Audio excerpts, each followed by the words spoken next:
প্রিয় দর্শক, এটাই হলো পুরাতন জমি, আর এই জমি থেকেই কিন্তু আমাদের আজকের চারাগুলা ডেলিভারি কার্যক্রমগুলো চলতেছে। কেমন চারাগুলো পাঠাচ্ছি দেখেন, সরাসরি যদি আপনাদেরকে দেখাই, আমি কিন্তু খুব যে বড় সাইজের চারা দিচ্ছি তা না।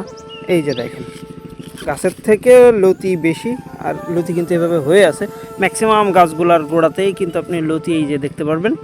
আর এই চারাগুলাই কিন্তু আমরা আজকেও ডেলিভারি করতেছি, যেহেতু সামনে রমজান, আর রমজানকে কেন্দ্র করেই কিন্তু যাদের জমিগুলো ফাঁকা আছে বা ধানটা আগে উঠে যাচ্ছে, তারা কিন্তু এই ধরনের চাষের জন্য পরিকল্পনা করতেছে। যে দেখতেছেন পাশে আমাদের চারাগুলা কাটিং পরিষ্কারের কাজ চলতেছে। অলরেডি চারা কাটা শেষ, প্রায় 13-14 হাজার চারা আমাদের এখানে আজকে ডেলিভারি আছে, আর সেটাই কিন্তু এই যে কাটার কাজ চলতেছে।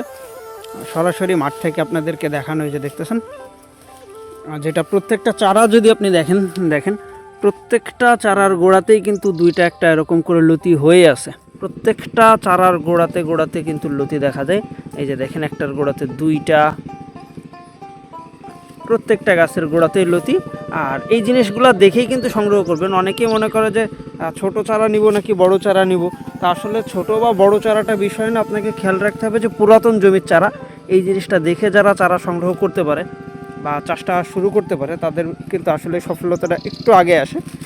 অবশ্যই যারা পুরাতন জমির চারাটা সংগ্রহ করবেন, এরকম দেখে নেবেন যে আপনার প্রত্যেকটা চারার গোড়াতে লতি আছে কিনা।